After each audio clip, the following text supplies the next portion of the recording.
जिल्ला आइजो गांखं बिथांमोनखौ आं साबायखर जासिदों। मानो होनोब्ला बेदालि बिबान मोननायनि उनाव दिनै जोङो प्रेसिडेन्ट आब' बिथांजों आरो लोगोसे जोंनि जेनेरेल सेक्रेटारि अर्गेनाइजेसन लोगो नांनानै जोङो गासैबो दिनै बेरगाव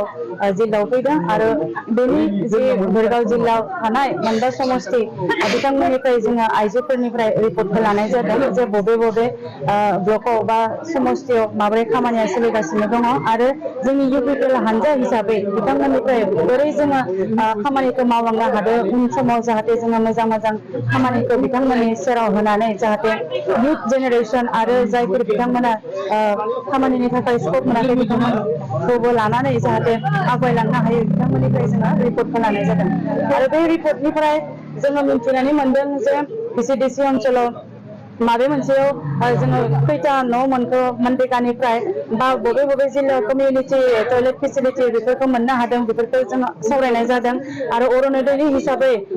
बिथांमोननिफ्राय बेसेबां बेनिफिसियारिया मोननो हादों बेफोर बाथ्राखौ जोङो सावरायनाय जादों। जोंहा 100% जोंहा देरहानायनि लामायाव दङ। मानो होनोब्ला दिनै हाग्रामा महिलारि बिथाङा जाय बाथ्राखौ बुंदों 17 बोसोर बिथांमोना सरकार सालायबोनानै बिथांमोना जुदि मोजां खामानि मावदोंमोनब्ला दिनैहाय मानो भट रेलि खालामफिननो गोनां जादों। दिनै जुदि बिथांमोना मोजां खामानि मावदोंमोनब्ला दिनै बिथांमोना ओंखाराबाबो जायोमोन। दा आरो बिथांमोनखौ फेजेननानैनो दिनै इउपिपिएल सरकारखौ लाबोदों आरो बेनिखायनो आङो बुंनो नागिरदों जोंहा इउपिपिएल हानजाया बहुत मजबुत बांसिनसो जादों। बिथांमोननि जे भट रेलि खालामनाय बेवहाय जोंहा जेबो बुंनो गोनां गैया खिन्थु जोंनि इउपिपिएल हानजाया बांसिनखै आरोबाव जोंहा 100% देरहानायनि लामायाव दङ। जोङो सापर्टखौ बहुत मोजाङैनो मोनदों आरो जेरावखि जोंहा मेल मिटिङानो जाया मानो बिथांमोना जोंखौ सापर्ट खालामो। जोंहा कमिउनिकेसननि जे बाथ्रा रायलायनाय बिथांमोननिफ्राय जोङो रिपर्टफोरखौ लायो। जोंनि इउपिपिएल हानजानिफ्राय बा गभर्नमेन्टनिफ्राय जे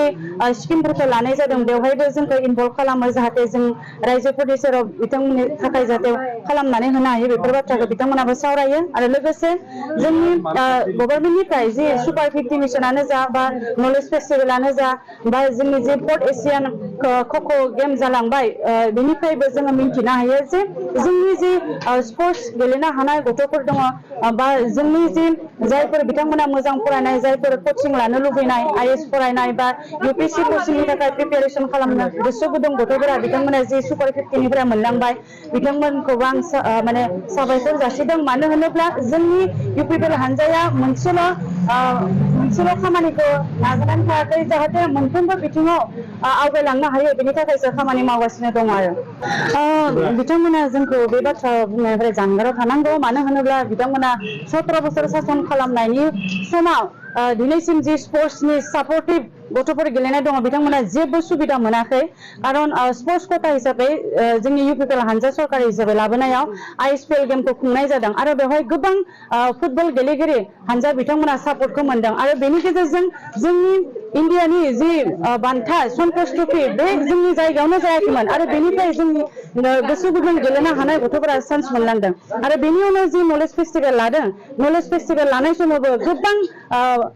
माने प्रफेसारफोरखौबो लिंनाय जादों। बेनि गेजेरजों सेसनफोरा जादों आरो बे सेसननिफ्राय गथ'फोरा मिन्थिनो हादों जे बेनिफ्राय जोंहा मा बेनिफिट जागोन बा मोनसे बिथिंल' नङा जोंनि इयुथ हानजा बा जोंनि जायफोर स्टुडेन्टफोर दङ बिथांमोना खोब मोजां मोनदों जाहाथे उननि समाव जाहाथे गथ'फोरा जाहाथे मोजां माने स्किम मोननायनि गेजेरजों बा फेसिलिटि मोननायनि गेजेरजों जाहाथे बिथांमोना आवगायलांनो हायो बेखौ सापर्ट मोनदों। खिन्थु बेरेखा हानजाया जोंखौ बुंदों जे गोबां थाखा खरस जादों खिन्थु थाखा खरस जानायजों जोंहा खोथा गैया जाहाथे रायजोनि थाखाय जाहाथे मोजां जायो बेखौसो जोङो नाजादों। खिन्थु 17 बोसोराव जों बेफोरबायदि जोंहा जि फान्ड थाखानाय बे फान्ड थाखानायखौ बिथांमोना जेरावबो इउटिलाइज खालामाखै बिथांमोनासो मन'नानै दोनदों जायनि थाखाय दिनै बिथांमोना लाजिनाय मोनदों। बेनिखायनो जोंखौ बेफोरबायदि खोथाखौ बुंसोदों आरो